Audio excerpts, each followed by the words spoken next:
दोस्तों नमस्कार। दोस्तों कैसे हैं आप सब। आशा करती हूँ आप सब बहुत अच्छे होंगे।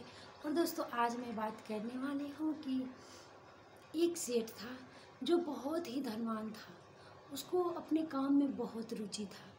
वो बहुत मेहनत से अपना काम करता और बहुत धनवान था। और एक बार की बात है कि सेठ ने सोचा कि क्यों ना कुछ धर्म की काम की जाए। हमेशा तो कमाना ही है, क्यों ना धर्म की काम की जाए। तो सेठ ने क्या किया कि मंदिर बनवाना स्टार्ट कर दिया। मंदिर बनवाना स्टार्ट कर दिया और मंदिर बनवा दिया। फिर बड़ा मंदिर बनवाया और बड़ा मंदिर बनवाया तो फिर क्या किया कि सेठ ने उसमें पुजारी भी रख दिया।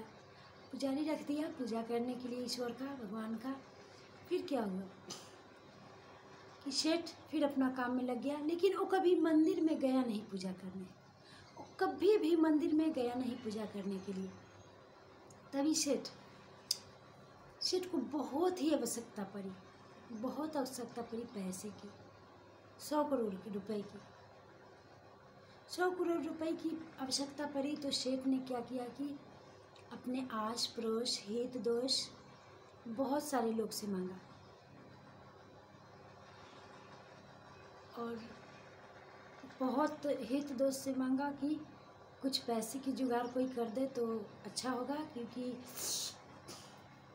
बिजनेस में आगे बढ़ना है। तो कोई नहीं तैयार हुआ, कोई नहीं रेडी हुआ कि हमारे पास पैसे हैं ले लो। किसी के पास पैसे नहीं था और किसी ने नहीं दिया। फिर सेठ ने क्या किया कि अपना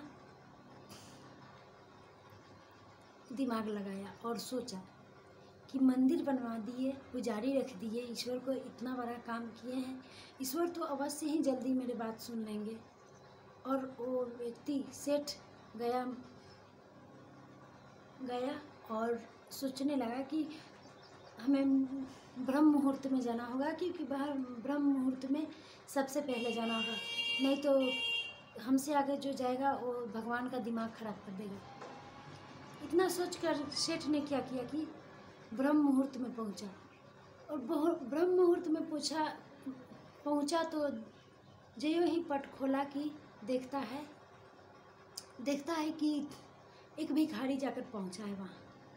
फिर क्या हुआ, भिखारी गया, भिखारी था और भिखारी भगवान से एक ही चीज़ मांग रहा था कि हे प्रभु, मुझे 100 रुपये की ज़रूरत है और मेरी पत्नी बीमार है, मुझे कहीं से ला कर के दे दो, कैसे भी उपाय कर दो प्रभु, क्योंकि मेरी पत्नी का कोई ठीक नहीं है, वो अगर दवा नहीं खाएगी तो मर भी सकती है।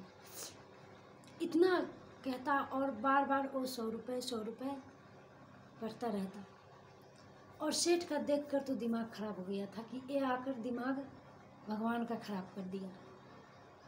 तो सेठ ने क्या किया कि 100 रुपये बार बार देख कर ना उसका दिमाग खराब हो गया। तो सेठ ने क्या किया कि अपने जेब से 100 रुपये का नोट निकाला और उस भिखारी को दे दिया और बोला कि जाओ यहाँ से, बार बार 100 रुपये मांग रहा है, जाओ, मिल गया। भिक्षुक ने ईश्वर की ओर देखा, भगवान की ओर देखा और चल पड़ा। फिर क्या हुआ, फिर सेठ ने भगवान के आगे हाथ जोड़ा और बोलने लगा, हे प्रभु, मैंने आज तक आपसे कुछ नहीं मांगा, आज मुझे आप कुछ दो। मैं आज मांगने आया हूँ। मुझे 100 करोड़ की ज़रूरत है और मुझे वो पूरा कर दो, क्योंकि मैं हर तरफ खोजा ढूंढा लेकिन मुझे नहीं मिला। अब आप ही पे आश्रित हो, आप दे दो। इतना सुन कर भगवान परेशान हो गए और उन्हें प्रकट होना पड़ा। तो भगवान ने प्रकट हुए और बोले कि उस भिखारी के लिए तो मैंने तुम्हें उत्पन्न किया, और फिर तुम्हारे लिए कोई बड़ा साहब राजा तो उत्पन्न करना होगा क्या। इतना सुनते ही फिर ईश्वर ने कहा कि मंदिर तो बनवा दिया, मूर्ति बैठवा दिया, पुजारी बुलवा दिया, लेकिन कभी हमसे बातें किया, कभी हमारे पास में आया, कभी प्रेम से बोला हमसे नहीं ना, और पैसे के लिए दौड़ा आया। तुम्हारे लिए तो तुमसे बड़ा कोई राजा को ही बुलाना पड़ेगा ताकि 100 करोड़ रुपए तुम्हारे हाथ में थमाए और यहाँ से भगाए। इतना सुनकर सेठ की आंखों में आंसू आ गया और सेठ पैरों में गिर गया भगवान के।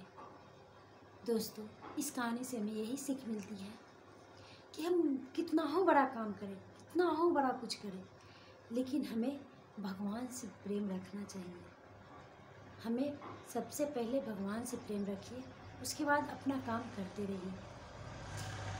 ईश्वर प्रेम के भूखे होते हैं, प्रेम भाव के भूखे होते हैं, वो धन दौलत के भूखे नहीं। जो दूसरों को देता है उसको दूसरे की आवश्यकता पड़ती है नहीं ना। ईश्वर सबको देते हैं और सबको ईश्वर की आवश्यकता होती है, ईश्वर की आवश्यकता किसी को नहीं होती।